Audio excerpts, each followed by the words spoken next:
Hola, ¿qué tal? Muy buenas noches, 8:45, momento de las noticias. Mi nombre es Juan Carlos Sandoval y le presento nuestros titulares. Azúcar de Guatemala presenta los titulares.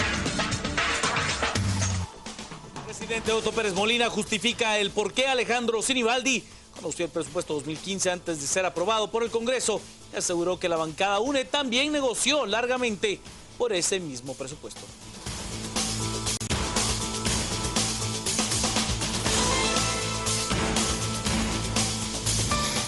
Presidenta del Tribunal Supremo Electoral asume como nueva Procuradora General de la Nación. Según el Ejecutivo, su nombramiento no es ningún favor personal, sino la meritocracia.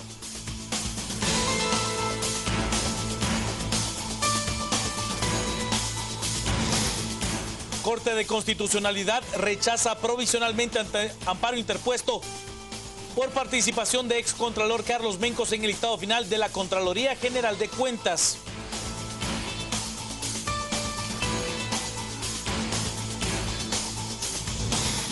Por tercer día consecutivo, empleados del Instituto de la Defensa Pública Penal bloquean calles de la Zona 1 en demanda del pago de salarios atrasados.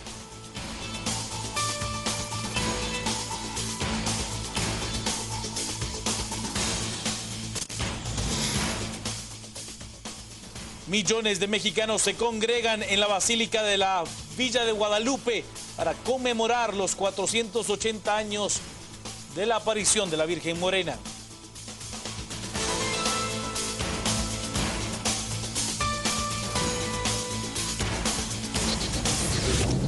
Azúcar de Guatemala presentó los titulares.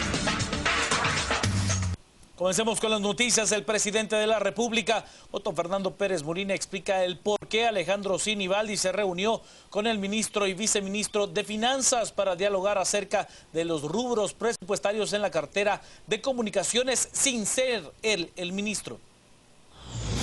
El presidente Otto Pérez Molina respondió a la pregunta que todos se hacen: ¿por qué Alejandro Sinibaldi llegó sin ya ser ministro de Comunicaciones a la cartera del Tesoro a conocer los montos que se le asignarían a la cartera mucho antes que el mismo Congreso conociera el presupuesto? ¿Por qué llegó Sinibaldi, señor presidente? Primero, porque no es una persona irresponsable. Acababa de terminar de entregar el Ministerio de Comunicaciones, y al entregar el Ministerio de Comunicaciones lo explicó con el nuevo ministro Víctor Corado y dándole seguimiento también a las cuestiones de la entrega que él había hecho para ver que los recursos quedaran asignados tal y como se había planificado. Fue que asistió para asegurarse que habían algunos fondos, o por lo menos para conocer que habían algunos fondos. Pero aquí quererle buscar y hacerle el juego a los de la UNE, yo no me voy a prestar para esas cosas. A propósito de la UNE, el mandatario es enfático. Esa bancada también negoció el presupuesto y fueron sus diputados los que más se tardaron en hacerlo. Igualmente, lo que no sé si lo dijeron es que los diputados de la UNE igual llegaron al Ministerio de Finanzas. Estuvieron ellos en una negociación. Yo creo que la negociación más larga que se hizo para la aprobación del presupuesto fue precisamente con los que ayer estuvieron interrogando al viceministro de Finanzas. El viceministro de Finanzas, Edwin Martínez, confirmó el pasado jueves que el exministro de Comunicaciones llegó a verificar cómo estaba el presupuesto de ingresos y egresos de la Nación para el año 2015. Esto antes de ser aprobado. Ante esta situación, la legisladora Ninette Montenegro aseguró que hubo una mesa técnica paralela de negociación y asegura que esto ya no puede seguir pasando y que no es ético que él llegue cuando ya no ocupa el cargo. Y se confirman muchas tesis que habían alrededor de una negociación fuera de los espacios del Congreso, en donde ahora yo entiendo por qué el presidente decía: le van a quitar al más pobre el bono de educación. Y decía yo, pero si estamos en la mesa técnica y no estamos quitando nada. Que si había otra mesa técnica paralela donde ahí sí quitaron el bono de educación y ellos lo permitieron. Tercer día de protesta por parte de los trabajadores del Instituto de la Defensa Pública Penal. Por tercer tercer día consecutivo y con pancartas en mano, trabajadores del Instituto de la Defensa Pública Penal protestaron y cerraron la 7ª avenida de la zona 1. Según informaron, no han recibido el salario del mes de noviembre y diciembre, por lo que piden al Ministerio de Finanzas desembolsar los fondos que ascienden a 26 millones de quetzales. Estamos exigiendo que se nos haga el pago del salario del mes de noviembre y diciembre y nuestro propio aguinaldo, ¿verdad? Porque ya llevamos 12 días con el día de hoy del incumplimiento de contratos en el que no se nos ha hecho efectivo el pago. Desde el año 97 y según los acuerdos de paz, la defensa pública es un ente autónomo e independientemente del organismo judicial. Tenemos presupuesto independiente. El ministro está confundiendo que nosotros somos parte del OJ y eso es negativo. Los manifestantes informaron que en la mayoría de juzgados no se presentaron a laborar los abogados defensores como medida de presión a las demandas planteadas. María Eugenia Villagrán de León es la nueva Procuradora General de la Nación. El presidente de la República, Otto Pérez Molina, juramentó a la nueva Procuradora General de la Nación. La expresidenta del Tribunal Supremo Electoral, María Eugenia Villagrán, tendrá a su cargo la defensa legal del Estado. Al mandatario se le cuestionó si estaba pagando algún favor a Villagrán. Su respuesta fue que luego de analizar diversos expedientes, ella fue la que más se lo merecía. Es una recompensa a su trabajo, a su dedicación, a su compromiso, a su profesionalismo y a toda la carrera que ha llevado a lo largo de su trayectoria. Eso sí, creo yo, es meritocracia, si eso es lo que lo queremos llamar así. Se merece ese puesto y más por el compromiso y el desempeño que ha tenido para servir al país. Por eso les leí el currículum para que conocieran un poco. Tiene un doctorado en leyes, así que mejor currículum no puede haber encontrado. Y le quiero decir algo, revisé varios currículums para poder hacer la decisión de nombrarla a ella. No tengo ningún favor que pagarle a ella. Más que el país es el que, creo yo, en representación le estamos dando un cargo al reconocimiento de toda su trayectoria, de sus estudios, de su capacidad, de su compromiso para servir a Guatemala y de su profesionalismo. Y siempre en la temática de la llegada de María Eugenia Villagrán de León a la Procuraduría General de la Nación, pues en su momento la Unidad Nacional de la Esperanza denunció que el esposo de María Eugenia Villagrán, el militar retirado Roberto Letona, era asesor del Partido Patriota.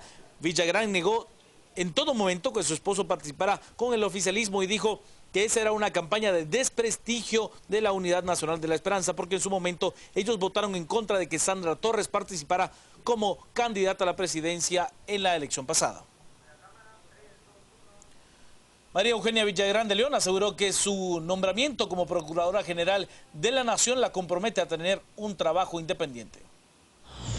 María Eugenia Villagrán, al tomar su puesto como abogada del Estado, lo primero que hizo fue aclarar que ella ha sido independiente en toda su carrera, tanto cuando estuvo al frente de un juzgado como los 6 años que pasó dirigiendo el Tribunal Supremo Electoral. Villagrán enfatiza que ella servirá al Estado y no a ningún interés personal. Que mis actuaciones y mis resoluciones denotaron mi imparcialidad con la que trabajé durante los 6 años al cargo de presidenta del Tribunal Supremo Electoral. Ahí están las resoluciones, ahí están las actuaciones donde se puede comprobar que yo no trabajé ni tengo ninguna agrupación a la que pertenezco. He sido una abogada litigante, una abogada dedicada al sector justicia por más de 33 años y he servido al país con honradez, con valores, con principios, como lo ha denotado mi actuación durante esos 6 años. La nueva Procuradora General de la Nación da a conocer en qué áreas se esforzará y llamó la atención que esto lo hará con poco presupuesto. Atención a los niños, a los migrantes, a la mujer, a las personas con capacidades especiales, y también todo lo concerniente a lo que es la sección de la Procuraduría que se lleva a cabo y la sección de la asesoría, poder promoverla, poder fortalecerla. La PGN carece de recursos, habrá que maximizarlos y habrá que buscar un poco de apoyo de la cooperación internacional para emprender algunos proyectos que son necesarios para apoyar a la niñez guatemalteca, a los niños migrantes y a la mujer, al adulto mayor, a las personas con capacidades especiales. No, esas las haré, porque hasta en este momento estoy tomando posesión. He de contarle ahora que de manera provisional la Corte de Constitucionalidad ha rechazado el amparo interpuesto en contra de del nombramiento en el listado de postulados para ocupar el cargo de Contralor General de Cuentas de Carlos Mencos. La Corte de Constitucionalidad resolvió que la elección del nuevo Contralor General de Cuentas puede realizarla el Congreso sin ninguna restricción. Esto, luego que la Alta Corte resolviera rechazar el amparo promovido por el abogado Ricardo Sagastume, quien pidió que el ex Contralor General de Cuentas Carlos Mencos no estuviera dentro de la lista final de aspirantes. El amparo era de esperarse luego que anteriormente la Corte de Constitucionalidad permitió a Carlos Mencos participar en todo el proceso que llevó a cabo la Comisión de Postulación para Contralor General de Cuentas. La CC, que resolvió de forma provisional, también aceptó a Carlos Mencos como tercero interesado y estableció una vista pública para que las partes, en un lapso de 48 horas hábiles, se presenten a una vista pública. El expresidente de la República, Alfonso Portillo Cabrera, ha dado a conocer un listado de libros que recomienda a los aspirantes a la presidencia de la República. Alfonso Portillo, expresidente del país, recluido en una cárcel de Colorado, Estados Unidos, desde hace un año, dice aprovechar su tiempo en prisión con la lectura. De esa cuenta, asegura por medio de una entrevista vía internet con Contrapoder que ya tiene una lista que a su parecer deberían empezar a leer los políticos que se postularán para dirigentes del país, pues les ayudará a enriquecer su formación política. Indudablemente, pues él está haciendo un reconocimiento de que se necesita tener pues no solo un conocimiento empírico en la práctica, sino un conocimiento teórico, un bagaje que le permita al presidente, en este caso al futuro presidente, pues tener un desempeño que pueda pues poder tener y atender los diferentes problemas que se va a enfrentar en el ejercicio de sus funciones. El expresidente asegura que en comparación con algunos países desarrollados, Guatemala carece de funcionarios con una formación política fuerte. En términos generales, la formación política es una de las áreas que es necesario desarrollar. Cuando analizamos el sistema de partidos políticos, es necesario recuperar el sentido no solo de más allá de las ideologías, de las ideas políticas, y que éstas se trasladen en formación política en los cuadros políticos a todos los niveles, desde los más bajos hasta los más altos, de los que son candidatos, así como los que cumplen funciones de dirigentes partidarios, que no necesariamente son candidatos, pero que cumplen funciones políticas en las estructuras partidarias. Debido a esto, se intentó comunicación con los representantes de los principales partidos. Sin embargo, fue imposible conocer su postura. Luego de varias llamadas telefónicas que se hicieron para entrevistar al señor Alejandro Sinibaldi, estas fueron interrumpidas. Este es el botón de... Cabe mencionar que sus representantes informaron que no se pronunciaría respecto a este tema. Por su parte, el secretario de Comunicación del partido líder asegura estar de acuerdo con fortalecer la formación política en el país y que dentro del partido se contempla la implementación de estos programas. Creo que él mismo ha de estar contemplando que debió haberse preparado un poco más para llegar a gobernar un país como Guatemala. Yo creo que eso es indispensable, estamos de acuerdo con lo que él dice y propone. Definitivamente hace falta formación política en todos los ámbitos, con los políticos. Creo que sí nos falta mucho en el país, pero el partido líder está dando pasos fuertes hacia eso. De hecho, en la Secretaría de Comunicación que yo dirijo, es una de las principales metas que tenemos.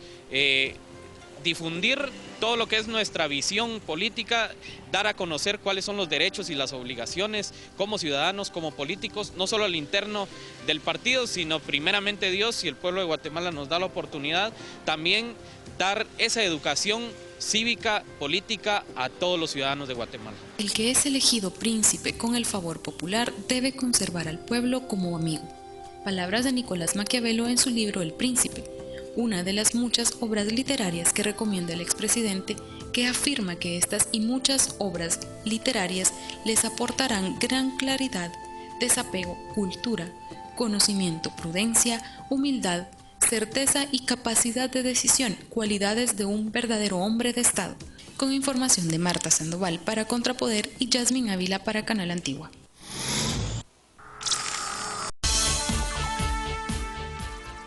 Bienvenidas y bienvenidos a una edición más de Viernes a las 8:45. Como cada semana nos encontramos un grupo de presentadores acá en este set de noticias para comentar todos aquellos hechos que merecen la pena ser comentados, analizados y comentados. ¿Para qué? Para hacer una revista de lo que ha sido la semana. Hoy, viernes 12 de diciembre, se celebra a Nuestra Señora de Guadalupe. Y quisiera preguntar yo acá en la mesa, Filip, Paola y Pedro, ¿quién conserva la tradición, quién sigue algunos de los pasos de la feligresía católica en este día tan especial para todos ellos? Pregúntaselo a Filip porque yo no sigo ninguno.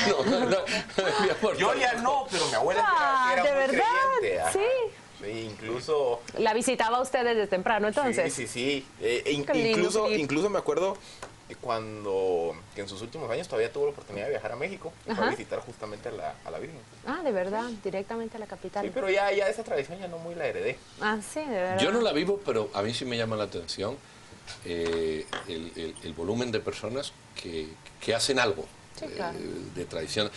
Y sobre todo la Virgen de Guadalupe está posicionada en la mente de muchas personas, incluso no católicos practicantes habituales, ¿verdad? Y América Latina especialmente, que aferra parte de su identidad a esta Virgen. Bueno, pues tradiciones son tradiciones. ¿Y la Guadalupe de Reyes se dice? No, yo hago la Reyes Guadalupe por llevarla contra los demás, porque además dura más. Y que es mucho más extensa. Es mucho más extensa. Vamos a pedirle a Paola Hurtado que nos presente el primer tema de esta semana. En la entrevista de lunes a las 8:45, el director del Hospital Federico Mora vino acá a esta mesa a explicarnos cuál es su versión de las condiciones en las que se encuentra el único hospital psiquiátrico del país. Y estuvo también el director de la Liga de Higiene Mental, Marco Antonio Garavito. Una interesante conversación de la que escogimos esta parte. Yo que trabajo ahí y que comparto con mis compañeros de trabajo, con los pacientes todos los días, considero que no es el peor. Ahí existe una labor humanitaria todos los días. Tenemos carencias, tenemos dificultades, pero hacemos todo lo posible por solucionarlas, por brindar la atención de la mejor calidad posible en pacientes que están con enfermedades que no pueden ser tratadas en otro lugar. Que muchos de ellos, la familia ya no los puede aceptar, no los puede cuidar, y a nosotros nos corresponde ser parte de su familia. Entonces este reportaje me parece injusto, me parece la forma en la que fue obtenido cuando una persona de derechos humanos hace el contacto con nosotros, indicándonos que una comunidad o una asociación benéfica nos quiere brindar apoyo, y lo que hacen es utilizar las imágenes junto con imágenes anteriores, porque mezclaron imágenes de un reportaje previo y utilizan la información de otra organización. Entonces el reportaje ya fue planificado para que presentara el hospital como muy atroz, pero el hospital es un centro de atención donde brindamos la mejor atención posible con los recursos que tenemos. ¿Ha habido abusos sexuales en el Hospital Federico Mora que usted ha conocido en estos 15 años que usted ha trabajado ahí? Sí ha existido, especialmente de pacientes a pacientes. Le puedo decir, solo para... Especialmente de pacientes a pacientes, sí. ¿Pero ha existido de médicos a pacientes? De médicos a pacientes no. ¿De guardias a pacientes? Posiblemente. No tengo la certeza. Posiblemente, dice, es ahí donde radica una de las grandes críticas del reportaje. Sí, ha habido o no guardias abusando de los internos que están allí por problemas mentales y algunos también por problemas legales. Pues es la misma persona que todos vimos en el reportaje de la BBC, y Romeo Minera es exactamente el mismo doctor que admite ante la cámara escondida de los reporteros de la BBC que cualquier cosa puede pasarle a un paciente en ese lugar. Entonces, no entiendo, por supuesto aquí estaba al tanto de que habían cámaras que lo estaban filmando, pero habría que comparar la declaración que admite frente a las cámaras de los reporteros ingleses y preguntarle a qué se refería cuando dijo cualquier cosa puede pasar acá. Y admite abiertamente que sí, hay casos de pacientes violados. No entiendo qué es lo que trata de hacer el doctor Minera al decir que es un grupo que utilizó la investigación de otro grupo cuando lo que en realidad debió decir es que hay una denuncia planteada ante la Corte Interamericana de Derechos Humanos en donde se documenta todo esto. Y está planteada desde el 2012. Y ahí ha existido correspondencia legal con el Estado de Guatemala en el cual se le piden explicaciones claras sobre esos abusos cometidos. Entonces, es un pecado que un periodista se auxilie de un reporte que ya se convirtió en denuncia. ¿Un funcionario sea lo suficientemente abierto para reconocer las falencias? A mí me parece que el señor vino acá en un ejercicio, sí, de defender su trabajo, pero tampoco lo está negando. Yo creo que tiene un valor las declaraciones que él daba, incluso con la cámara escondida. Pero mira, punto número uno, esto no es nuevo. Eso es importante, no es que esté ocurriendo ahora. Esto es así, porque el estado lamentable en el que se ve el hospital no es cosa ni de este gobierno ni de este año, eso es así, eso es lo primero. Lo segundo, yo leí, pero no tengo datos, de la cantidad de millones que sí hay para el hospital. 40, ese dato tenía yo, pero no lo quería dar porque 40 millones. Bueno, habrá que ver esos 40 millones, cómo se usan y para qué sea. Lo tercero es que el reportaje es real. Si tú lo que ves, lo ves. Sea imágenes de ahora, o sea de luego, lo ve y es el de probable. Lo cuarto es que no solamente si las hay son los abusos sexuales. Puede haber otro tipo de abusos que van desde golpizas, falta de alimentación, lo que sea. Y lo último... La política con la cual cedan a los pacientes. O las mismas condiciones. O las mismas condiciones. Y lo último, y esto yo creo que aquí está la clave, en mi opinión, más que en todo lo anterior, es en un país donde asesinan al año a 5.500 personas, abusan de idéntica cantidad de niños y de niñas, se mueren de hambre un número similar, accidente de tráfico no hay contabilidad y hay un desastre desde la perspectiva de la seguridad humana. ¿Qué prioridad tiene esto? Yo creo que esa es la clave. Esto no le importa a nadie. Me acordé de ti con un dato porque preguntó un televidente en Twitter cuántos sindicatos tiene y se lo preguntamos al director. Son tres sindicatos, 500 empleados para 340 internos. Ahí ya hay algo interesante, empleado y medio por... Y 40 millones anuales. A mí lo que me sorprende es, veamos, la reacción del sector público, pero también del ciudadano. Que tiene que venir un reportaje de la BBC, tiene que generar un efecto que trasciende a Guatemala para que ocurran dos cosas. Primero, para que los guatemaltecos nos solidaricemos o nos sintamos insultados por la forma como se tiene a los pacientes. Pero segundo, es hasta en ese momento que se vea la institucionalidad tratando de reaccionar. Ya salió el presidente, ya salió la vicepresidenta, pues tratando de minimizar la crítica. Hasta en este momento viene el director del hospital a dar la cara, cuando desde hace 2 años hay una denuncia ante la Corte Interamericana de Derechos Humanos. Y ese caso, como no fue mediático, nadie le puso atención. Y durante 3 años este Grupo Internacional de Derechos de los Deshabilitados ha seguido constantemente y ha levantado alertas sobre las condiciones en que se encuentran los enfermos. Entonces, uno se pregunta, ¿tiene que existir un reportaje de este tipo que provoca lo que ha provocado para que exista una respuesta estatal y no necesariamente la más inteligente? Y una respuesta absurda también, cuando la vicepresidenta dice que está re chulo, re bonito, o sea, ni siquiera hay una seriedad al tomar el tema. Y agreguemos otra cosa, a ver, si hacemos un análisis de la red hospitalaria del país, los hospitales públicos, a ver, tal vez no están en estas mismas condiciones deplorables, pero están 1 o 2 grados por encima. O sea, la situación que enfrentan los pacientes, los usuarios del sistema de salud de Guatemala, transversalmente son condiciones de hacinamiento, de mala alimentación, de cuidados deficientes en muchos casos. Vete a los orfanatos, pero miren, mira las casas de recogida. Aquí la diferencia es que llegaron al extremo porque precisamente se trata de pacientes de salud mental y porque precisamente, digamos, en el escalafón... que necesitan hospitalización. Yo no sé si todos de ellos necesitan. Existe una disputa de acuerdo con lo que reportan en la BBC y lo que reporta la organización que ha seguido esto. Quienes necesiten o quienes no lo necesiten es algo que debe de verlo ellos, pero lo decía por lo que dice Philippe, se encuentra en el extremo y toca los extremos precisamente porque se trata de pacientes de salud mental. Pedro, ¿precedes el segundo tema? Bueno, vamos con el segundo porque este dará y dio que hablar. El segundo fue una entrevista que hicimos el martes a doña Inés Montenegro y don Mario Fuentes de Starac en relación a si iban a tomar algún tipo de acciones legales sobre la famosa ley de presupuesto 2015 y aquí tienen un resumen sucinto de lo más interesante. Estos digamos, esas leyes que se aprobaron impositivas no tuvieron iniciativa, porque el Ejecutivo, la iniciativa que ejercitó fue la iniciativa para los fines del presupuesto.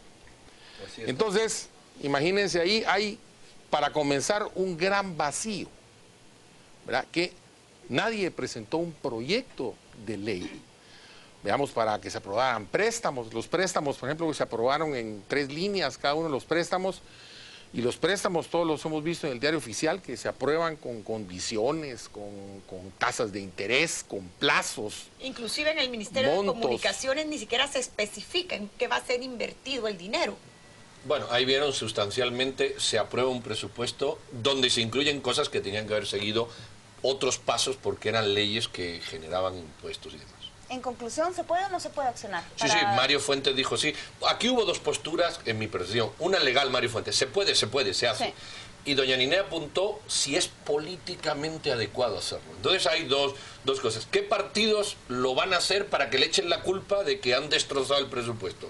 Versión de doña Ninea y versión de Mario Fuentes pura, sí se puede. Yo diría que hay una tercera versión, que es la de no hay interés y no se va a hacer, porque nadie va a querer mojarse el... Es que aquí básicamente, tal vez valdría la pena hablar de qué se puede hacer legalmente, porque en términos explícitos el presupuesto de egresos, las asignaciones, es muy difícil impugnarlos. Se cumplió el procedimiento, se respetó los modelos, por lo menos el presupuesto de egresos, en términos de forma, está bien hecho. ¿Qué sí se puede impugnar? Se puede impugnar primero la forma de aprobación de los impuestos. Entonces, si corremos el escenario, ¿qué pasa si se impugnan los impuestos y supongamos que la Corte de Constitucionalidad los declara inconstitucionales? Básicamente lo que se hace es crear un agujero fiscal, que básicamente yo le estoy quitando una fuente de financiamiento de ese presupuesto. Pero le estás aprobando los... Pero el presupuesto de egresos se queda como está. Ajá. Entonces, automáticamente yo que estoy haciendo, estoy quitando 2.000 millones de quetzales. Entonces, ahí es donde surge el debate. Bueno, ¿quién va a querer hacer eso? Porque, a ver... ¿Quién va a asumir la responsabilidad? El gobierno, el Congreso de la República probablemente no va a proponer o no va a promover un paquete para reducir el techo presupuestario, sino que sencillamente van a decir, mire, a mí me aprobaron un presupuesto de 70.000, hoy me están quitando 2.000 millones de financiamiento, voy a tener que emitir más bonos, ¿verdad? Las telefónicas quizás quieran hacerlo. Por eso le digo, yo creo que aquí quienes tienen el incentivo... Son los actores externos. Son los actores externos, por ejemplo, las empresas de telefonía, el sector privado, las cámaras que han anunciado que estarán impugnando algunos de los temas de impuestos, etc. Y luego el otro tema que sí es impugnable tiene que ver con la forma como se modificaron las normas de ejecución. El tema de la prohibición de contratar ONGs, el tema de la constancia de disponibilidad financiera, porque ahí el argumento es, mire, un presupuesto anual no puede venir a cambiar de un plumazo una norma que me regula cómo se ejecuta el gasto público. Pero entonces, yo creo que esa impugnación, ahí veo más actores interesados. Una cosa que nadie ha dicho, la hipocresía de todos los partidos políticos. Porque los partidos políticos que la han aprobado y los que no la han aprobado tienen una presión del ciudadano, porque no es, quitando los partidos políticos no hay nadie que diga qué buen presupuesto. Entonces, si hay una acción de que es un mal presupuesto por lo que sea, ningún partido político hipócritamente va a subir ese costo. Lo que te das cuenta, y concluyo, que los partidos políticos hacen ejercicio falaz de lo que proponen, no hay acción y además juegan a la hipocresía. Nosotros definitivamente nos quedamos hablando de este tema y está por concluir nuestro segmento, pero vale la pena que sigamos sobre esto. Estamos hablando apenas sobre lo que incluye el presupuesto 2015, pero no tocamos lo que excluye. Fíjese que cómo lo que excluye también es muy importante.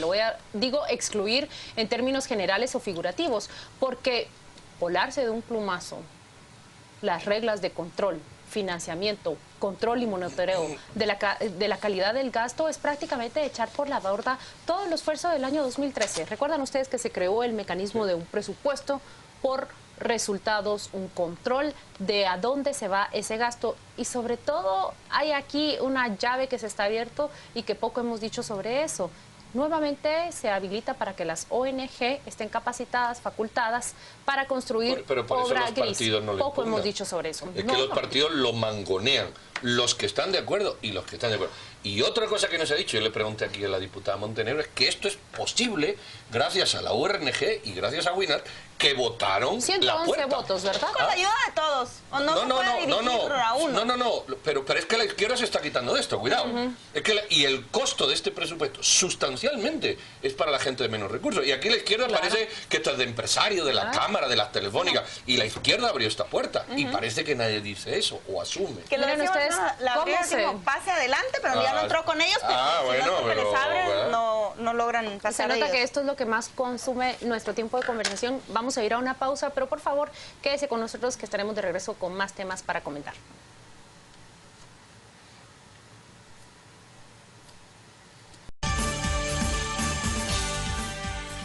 Hablamos ahora de hechos que ocurrieron fuera del territorio guatemalteco. Quizás esta no es la noticia más trascendente internacional de la semana, pero creo que da para una interesante discusión acá con los compañeros. Se trata de ese ofrecimiento de disculpas que emitió la compañía Sony esta semana, luego de que un hackeo informático mostrara correos internos entre ejecutivos de la empresa, altos ejecutivos, que hacían alusión a la raza del presidente estadounidense Barack Obama. Era un intercambio de mails, donde hacían bromas de películas sobre negros, hacían alusiones a la película Django, a 12 años de esclavitud, y cuando salen a la luz estos correos, los ejecutivos salen rápidamente a ofrecer disculpas. Uno de ellos dijo que pide perdón por el contenido inapropiado e insensible y que no refleja realmente lo que él piensa. Yo lanzo acá la pregunta a mis compañeros.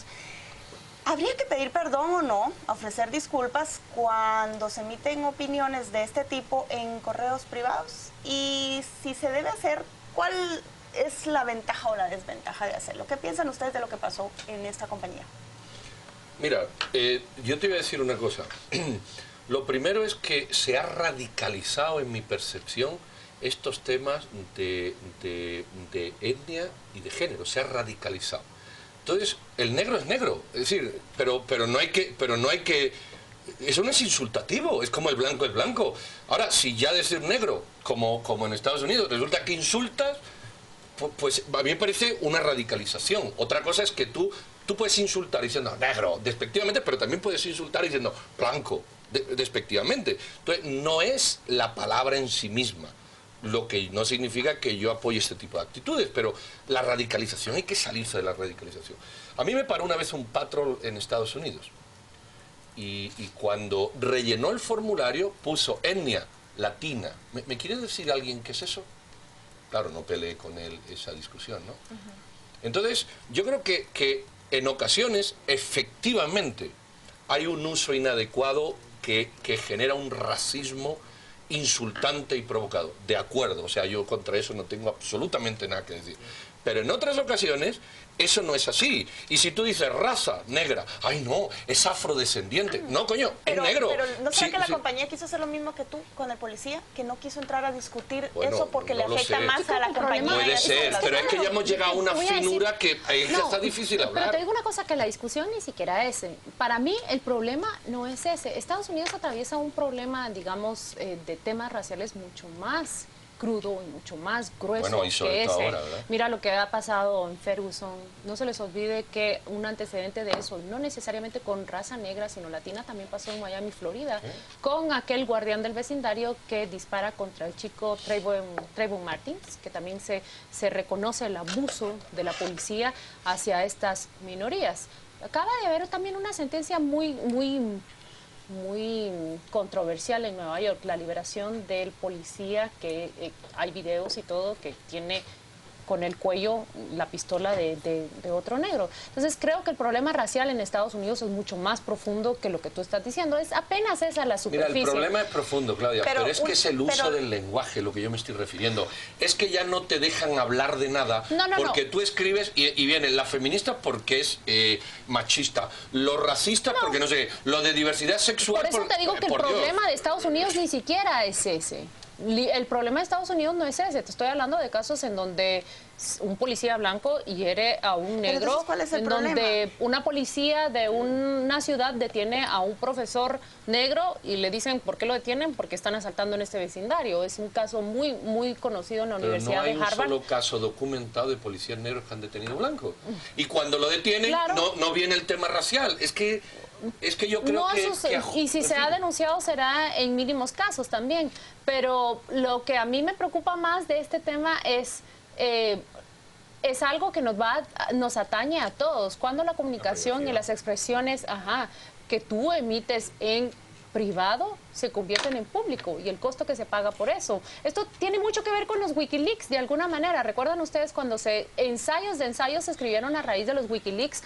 Porque se revela cuál es la comunicación de la diplomacia estadounidense, y en muchas comunicaciones de la diplomacia estadounidense hay, bueno, fulana de tal, ¿qué dijeron de Sandra Torres? Abrasiva. Su carácter abrasivo. ¿Qué tocaba eso de escribir el carácter de la primera dama de Guatemala? ¿Qué fue lo que sucedió? Estados Unidos ha respondido. Todas nuestras comunicaciones se han hecho ahora públicas. Aquí hay un contexto interesante, que el grupo que se adjudicó el hackeo dice que es porque Sony está por estrenar una comedia sobre un plan ficticio para asesinar a Kim Jong-un de parte de la CIA. Y lo que están exigiendo es que Sony retire esa comedia antes de lanzarla la víspera de Navidad. Hay un interés político, podrías verlo así, de ridiculizar al presidente, pero también de afectar a una compañía para que no divulgue información que como que ridiculizaría a su líder. O sea, allí el punto, cuando lo privado deja de ser privado, pasa a una esfera pública y tiene estas consecuencias. En todo caso, lo mejor es que ni tus comunicaciones privadas pero debería pedir perdón el ejecutivo de Sony y Philip. Comercialmente es lo más adecuado para no seguir creciendo la ola. Es que al final termina siendo un asunto de entender el espíritu del tiempo. Y el espíritu del tiempo es que estamos en un momento de la historia. Con todas esas manifestaciones. Hoy estamos en un momento de la historia en donde la tolerancia ya cruzó la línea hacia la intolerancia de los intolerados. Porque ¿qué es lo que ocurre? Hace 50, 60 años sí existía un serio problema racial en Estados Unidos. Escrito en ley. Había exclusión legal, había exclusión formal en contra de los afroamericanos, lo mismo contra los latinos. Estados Unidos lo fue superando. Yo les diría que en la década más o menos de finales de los 80s a principios del 2000, Estados Unidos encontró ese balance de la tolerancia. Que la tolerancia era, nos aceptamos con las diferencias y las diversidades, pero tampoco no caemos en este nivel de ridiculez. Lo que ha pasado en los últimos 5 o 6 años es que pareciera que la tolerancia empezó la tolerancia que pedían las anteriores víctimas. Los intolerantes dejaron de ser tolerantes. Y entonces, ¿qué es lo que ocurre? Hoy, si tú vienes y te expresas o dices la palabra homosexual, o en Estados Unidos el concepto fag, que es un concepto socialmente aceptado pero con una connotación negativa, se les tiran encima. Sí. Y aunque no estés insultando a nadie, solo por utilizar el concepto. Entonces, ¿qué es lo que ocurrió? Las anteriores víctimas que hoy están en posiciones de mayor poder, de mayor incidencia, están adoptando una posición de intolerancia respecto a comentarios privados de diferentes Pero una intolerancia exacerbada. Yo creo que solo de que pero yo creo que es mucho más extenso. Lo que pasa es que el lenguaje es un aparato de control. Recuerden ustedes que el lenguaje es un aparato de control, que es lo primero que cambian los estados en guerra, el lenguaje. Para llamar al torturado no es torturado, es un detenido.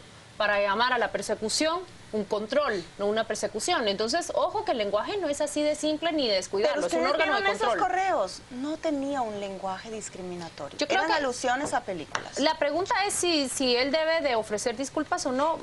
Es un asunto personal. Si él se siente en deuda, digamos, de que sus palabras pueden ser hirientes, pues que lo haga. Esto lo promueven unas minorías intolerantes, y yo voy a repetir lo que ya he dicho, porque es que lo tengo muy claro. Unas minorías intolerantes, a veces con razón, cuando cruzas esa línea del insulto, la descalificación, el racismo, el machismo o la etnicidad tomada de este tipo, y en otras ocasiones porque no tienen nada mejor que hacer que posicionar esos mensajes. ¿Me dejan posicionar otro tema? Pero a ver, también aquí hay otros temas que vienen asociados a esto. Por ejemplo, Estados Unidos, que es un país de un origen religioso y que en su sustrato fundacional tiene elementos religiosos, debido a la influencia que hoy están tomando los grupos agnósticos y ateos, hoy se está prohibiendo que los niños en las escuelas públicas lleven a cabo actos de profesión de fe. O sea, otra vez la intolerancia de los grupos históricamente marginados están llevando a que se prohíba. Lo mismo ocurre, por ejemplo, con temas de la mujer, con temas de diversidad de género, con todo el tema de la diversidad religiosa. O sea, las víctimas que anteriormente fueron sujetas a intolerancia y a discriminación, hoy en posiciones de influencia están incurriendo en esa misma intolerancia y discriminación respecto a las prácticas de quienes en algún momento los discriminaron. O sea, aquí lo único que pasó es, el modelo sigue siendo exactamente lo mismo. Sí. Lo que cambió es que quién está en posición de poder. Yo solo tengo una opinión. Esta discusión se puede realizar excepto por una empresa que se está jugando intereses comerciales de muchos millones. La empresa ahí no era un interlocutor para dar opiniones. Yo creo que lo único que le queda era ofrecer disculpas para que se calmen los ánimos y que estas discusiones se den a lo... Es un tema de marketing. Alrededor. La empresa hizo su análisis de riesgo y dijo, voy a perder demasiado si entro en demasiado este debate. Dinero. Perdón, es un debate inútil que se peleen otros por mí, que no arriesguen. Déjenme hablar de otro tema relacionado con Estados Unidos. La CIA admitió errores esta semana, pero defiende la utilidad de sus interrogatorios. El Senado estadounidense emitió un informe donde señala a la CIA de realizar torturas. La CIA ha respondido con una contraofensiva para atenuar esos daños que han causado a su credibilidad este informe del Senado sobre sus detenciones e interrogatorios a sospechosos de terrorismo. Déjenme leerles algo que publicó el periódico El País de España. Dijo que en una inusual rueda de prensa en la sede de la CIA, fuera de Washington, el director de la agencia, John Brennan, admitió errores y abusos y los tildó de aberrantes y lamentables. ¿Ustedes qué piensan?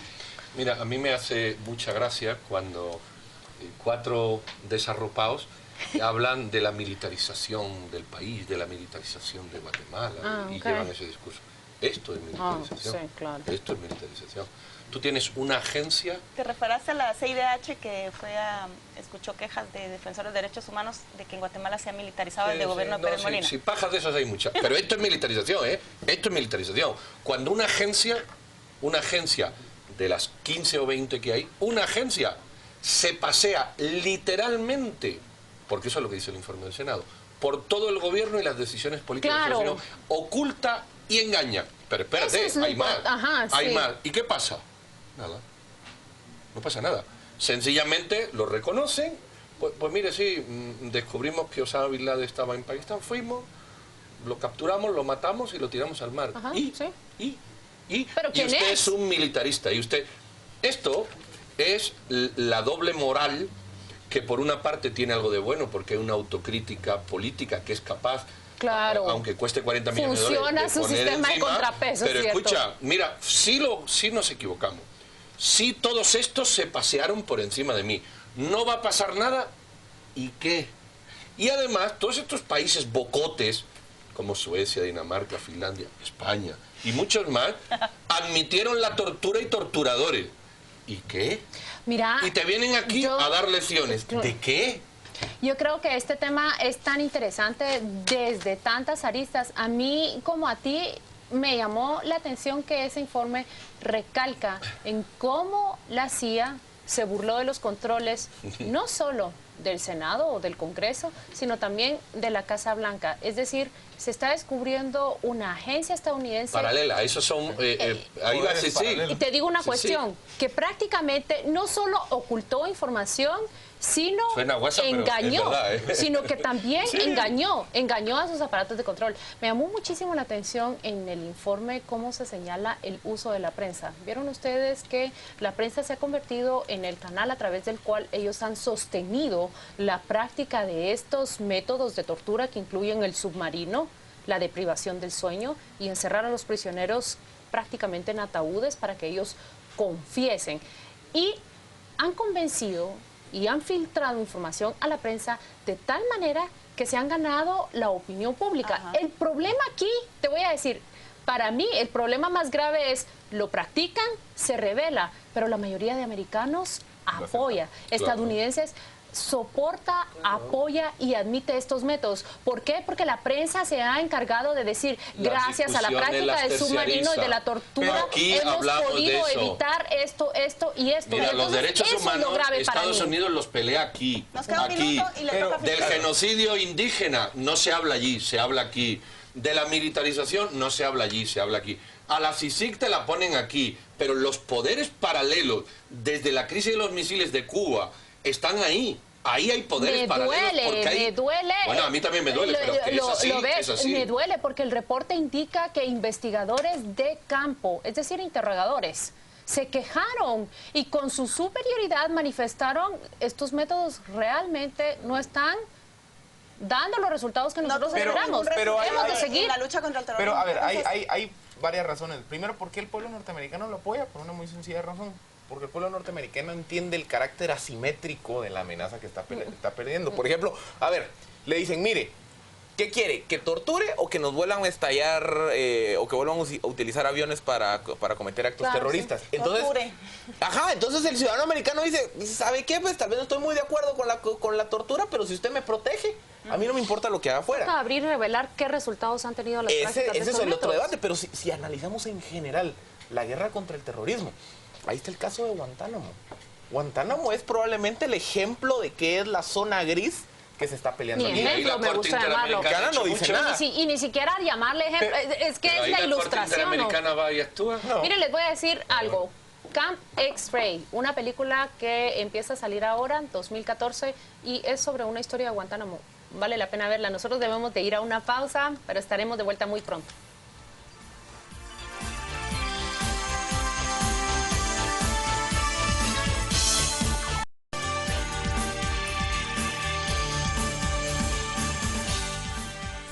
Bienvenidos a este tercer segmento de viernes a las 8:45 y vamos a pasar a hacer un debate más resumido y sucinto de algunos de los temas que fueron noticia en la semana y que generaron discusión y también análisis a lo largo de los últimos días.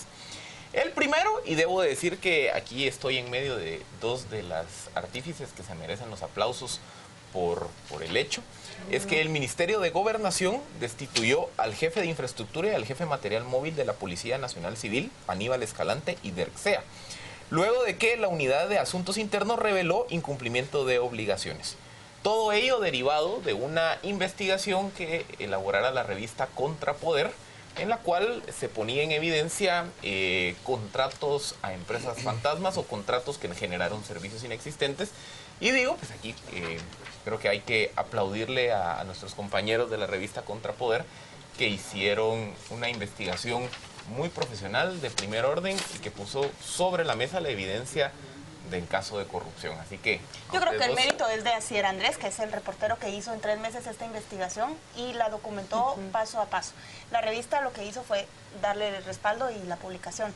Pero lo que a mí me genera suspicacia es si estos señores realmente van a ser removidos o si vamos a encontrar que les dan una plaza de asesor o si realmente se van de la institución. Y sobre todo quisiera ver ese informe de auditoría interna que fue el que reveló los hallazgos donde determinan que ellos incumplieron procedimientos y por eso se van. Yo quisiera algo más contundente del Ministerio de Gobernación que diga, en efecto se demostró que y la responsabilidad no solamente de los mandos medios, sino de la alta autoridad que permitía esos empleados y esas contrataciones. Mira, aquí no hay mandos medios. Aquí hay hipocresía del ministerio, como ha habido siempre, con prisiones, con contratos, con Lima y con sistema. Si tú te vas, la nómina, estos señores cobraban 3.600 quetzales más bonificación. No, nada. Y su cualificación es profesional jefe sin especialidad. ¿Me quiere decir qué hacían estas dos personas a cargo de eso? No, pero te quiero hacer una pregunta. Déjame terminar. No estaban al cargo de eso. Estos son dos cabezas de turco por la sinvergoncería que hay en ese ministerio desde que permitieron el crimen de los pajoques y otras cuestiones por no hacer nada. Aquí ya estamos hartos de engaños y ese ministerio continuamente no asume la responsabilidad que tiene. Esto es un engaño más. ¿Qué pasa con Héctor Rodríguez Heredia? Es la pregunta que yo tengo después de estas remociones. Porque la nota y la investigación periodística identifica plenamente cómo es esa jerarquía. Y acá ni se ha mencionado su nombre en cuanto a las medidas que han tomado. Cuando Paola dice que quisiera leer ese informe de auditoría, yo quisiera preguntar, ¿y qué responsabilidad le toca a él? Sí. Como siempre le cortan la cabeza a los mandos medios. ¿Y quién lleva los mandos medios? Él. Vergonzoso.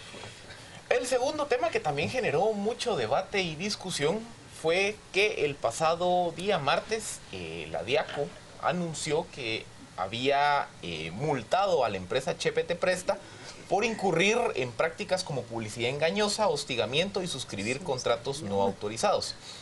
derivado de eso, la misma Procuraduría de los Derechos Humanos anunció que llevaría a cabo una campaña para fomentar que los ciudadanos que han sido víctimas de estas prácticas denuncien más casos, y también se ha hablado de que la denuncia debería de incluir también a las empresas de tarjeta de créditos que también incurren en prácticas de hostigamiento y demás. ¿Me dejan contar un caso personal rápido? Claro, Este año me empezaron a llamar de Chepe Te Presta con grabación automática. Yo contestaba y empezaban, te saludamos de Chepe Te Presta para anunciarte que, y me daban la publicidad, cortaba. A las 2, 3 horas, otra vez. Conseguí hablar con el gerente y le dije, señor, si usted no me borra de esa base de datos, voy a poner una denuncia en la DIACO, voy a poner una denuncia en el Ministerio de Economía, voy a poner una denuncia ante el Procurador de Derechos Humanos y donde sea necesario para que usted me deje de acosar. Me quitaron del listado, pero qué bueno que otra gente no usó esa vía mía personal y egoísta, sino que lo denunció ante la institución y tuvo este resultado. Es lo que hacen lo que hacen ellos es terror, de veras, eso es terrorismo telefónico. Yo creo que también Chepe Te Presta sirve como caso para levantar otro tipo de temas. No son lo mismo, pero no se distancian en absoluto. Hemos recibido numerosas llamadas en las redacciones, en donde quiera que nos encontremos, sobre los mecanismos y los métodos de cobro que utilizan muchas tarjetas de crédito con sus deudores. Y eso, digamos, dentro de los derechos del consumidor o del usuario, ¿dónde queda? Yo creo que está bien. Cuando tú tienes un contrato, tú tienes que respetar el contrato. Y cuando los contratos son abusivos, no tienen cláusulas suficientes, pues este tipo de acciones es lo que apunta más a un Estado de Derecho. Cumplir el contrato y que cada parte sepa lo que tiene que hacer y no haya presión, ni coerción, ni nada. Y tú libremente puedas decir... Es como la prórroga de los contratos si no dices que no. Ajá.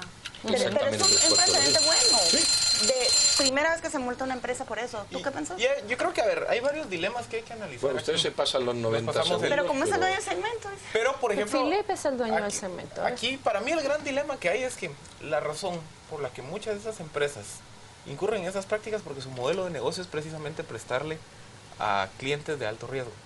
Entonces, al final, un debate que estábamos teniendo en 10 p.m. el día martes era... si cierras todas las empresas como Chepe Te Presta, ¿qué pasa con ese mercado? Van a tener acceso a crédito. O sea, no estoy justificando a la empresa, simplemente digo es algo complicado. Tercer tema de debate, y ahora les prometo que sí voy a ser más... voy a ser tan duro como cobrador a la hora de... Tenemos que terminar en el segundo 20 para que podamos discutir todos los demás. La Corte Suprema de Justicia autorizó a la magistrada, ex magistrada Claudia Escobar, aquella que denunció tráfico de influencia en la elección de magistrados, a retornar a su cargo en el juzgado de Misco, luego de que a ella se le había denegado en 3 ocasiones reincorporarse a la judicatura. ¿Qué opina? Mira, yo pregunté cuando esto ocurrió, justo con Juan Luis lo hablé del tema, y a mí me parece que aquí ha habido un proceso normal, que se le ha dado una dimensión anormal. Es decir, tú no puedes llegar a tu juzgado y decir, aquí vengo yo. Cuando había un juez, tiene que haber una orden de la Corte Suprema que diga, bueno, que se haga. Y esa orden no existía. ¿Podía haber existido antes? Bueno, posiblemente sí. Pero yo creo que aquí hubo un escándalo de no me dejan, no ocupo, cuando lo que faltaba era que la Corte dijera, mire, cumplidas las condiciones, no existe nada, tome posesión. En cambio, yo pienso lo contrario.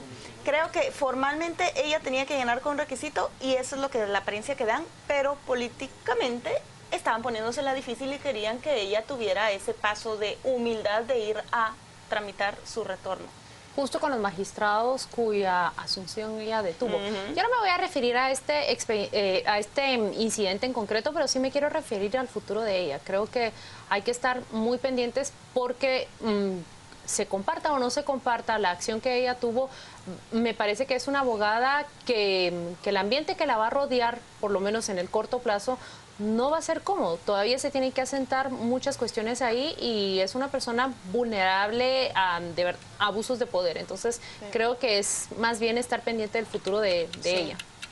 Bueno, a ver, yo sí creo que yo comparto la opinión de Pedro. Yo creo que hay un procedimiento que había que respetar.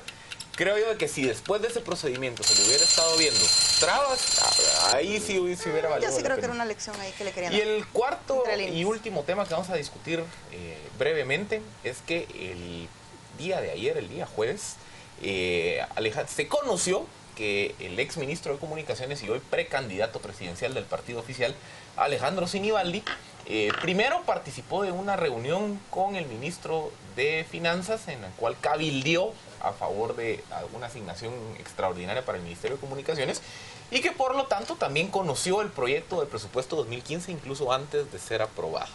Yo sí creo en la versión de la UNE que eso puede abrirse un caso de tráfico de influencias, aunque el ministro diga, exministro, que él llegó 10 minutos solamente a hacer un cabildeo para que no dejaran tirados sus proyectos de infraestructura. No se justifica que un precandidato del oficialismo entre al despacho de un ministro de Finanzas que está determinando los renglones de ingresos y egresos de la nación para llegar a hacer lobby de nada. De nada. Yo estoy en total desacuerdo que le haya llegado a ese ministerio, no tenía por qué ir. Yo creo que es prudente analizar las respuestas. Cuando el viceministro dice que sí llegó, dice, llegó como cualquier ciudadano puede llegar. No, nadie puede llegas llegar al Ministerio de Finanzas, pedís, hey, una cita, quiero ver el presupuesto, no, asígnenle esto, por favor, asígnenle esto. Y todos sabemos aquí que no, eso no lo puede conseguir cualquier ciudadano, lo consigue Alejandro Sinibaldi, que es miembro del partido de gobierno, no solo eso, sino es el precandidato a la presidencia de dicho partido.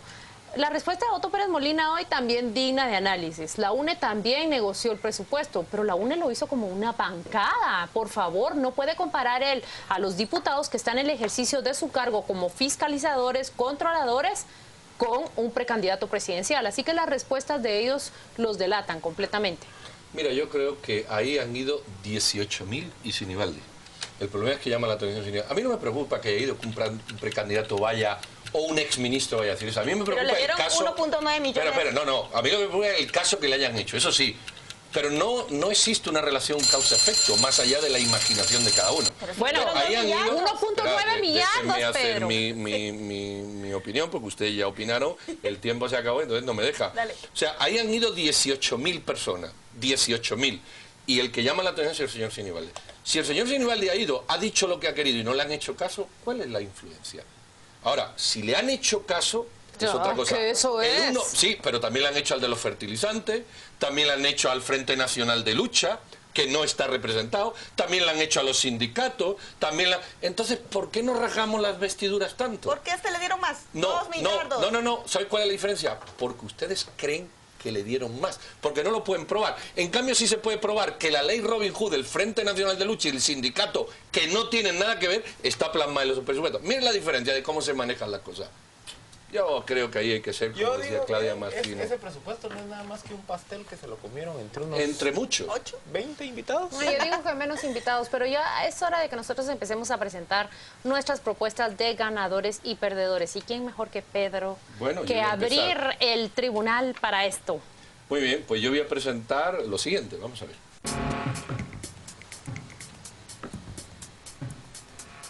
Ok, aquí estamos. Yo ganadores quiero proponer a la URNG y a WINAC, porque no han sufrido 1 milímetro de desgaste, ninguno, a pesar de que con su concurrencia abrieron la puerta a la aprobación del presupuesto. El desgaste lo sufren otros, eso es muy propio del socialismo, los costos para uno y las ventajas para uno. Bueno, aquí hay un ejemplo de ello. Y de perdedor yo quiero proponer a la vicepresidenta Rosana Baldetti por esas declaraciones, creo que poco afortunadas, que hizo del hospital psiquiátrico, y que en buen chapín, yo voy a dejar que Paola la repita, porque se requiere de un acento así como muy particular. No, yo no eso se las voy a imitar a la... ¿Cómo es lo de muy... ¿Cómo es? Sí, las instalaciones son re bonitas. Re chulas. Re chulas. Es que hace falta una gente que... Son re chulas. ¿Re chulas dijo o re bonito? Re bonita, re chulos. Lo que dijera, porque las dos fueron una manzana en la boca. Yo quiero proponer... En teoría es el gobierno, pero creo que específicamente es el Ministerio de Desarrollo Social que se está beneficiando. Decretaron por segunda vez la prórroga del cierre de Fonapaz. Ese fondo corrupto y podrido que el gobierno tuvo que cerrar a inicios de su segundo año de gobierno, va a cerrar ahora hasta en el 2015, si es que no lo siguen alargando más. La comisión liquidadora cuesta más de 60 millones de quetzales por año y tiene más de 18.000 proyectos de Fonapaz que se los están trasladando al FODES, a su sustituto, con criterios poco claros, por compadrazgos, por favores o por quién paga por estar en los primeros lugares de que les empiecen a liquidar sus proyectos. Y como candidato a perdedor, yo creo que la empresa Chepe te presta. Se sentó un precedente importante para ese acoso telefónico de clientes, potenciales clientes, deudores, por parte de empresas que no tienen ninguna regulación. ¿Y tú? Vamos, Felipe. Bueno, yo como ganador de la semana propongo a Claudio Escobar porque cuando enfrentó el procedimiento para regresar a la judicatura, pues la Corte Suprema de Justicia resolvió de forma unánime que no tenía ningún impedimento para retornar a su cargo.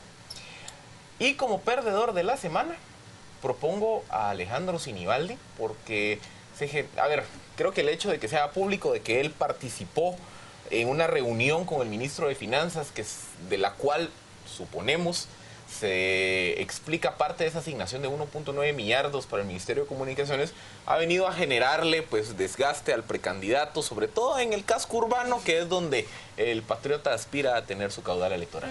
Yo no voy a proponer a ninguno porque ya ustedes han propuesto por quienes yo quiero votar. Voy a votar por el perdedor, por la propuesta de Pedro. Me parece que Roxana Valdetti es la gran perdedora de esta semana. Le hace poco favor a su imagen emitir declaraciones tan desafortunadas. Y por ganador quiero también hablar, me inclino por el candidato de Paola. De verdad que hay que añadir varios nombres más allí de las personas que también se ven beneficiadas con esa indiferencia. Bueno, entonces, ¿qué? Gana perdedora Roxana Valdetti y ganador Fonapaz. ¿Sí? ¿Todos? Pues así está bueno. Bueno, los tenemos. Qué fácil fue ponernos de acuerdo y así hemos llegado al final de este programa. Que tengan ustedes un buen fin de semana, que descansen y que disfruten de esta época navideña. Muchas gracias. Nuestro gallito de pelea. Es el espíritu.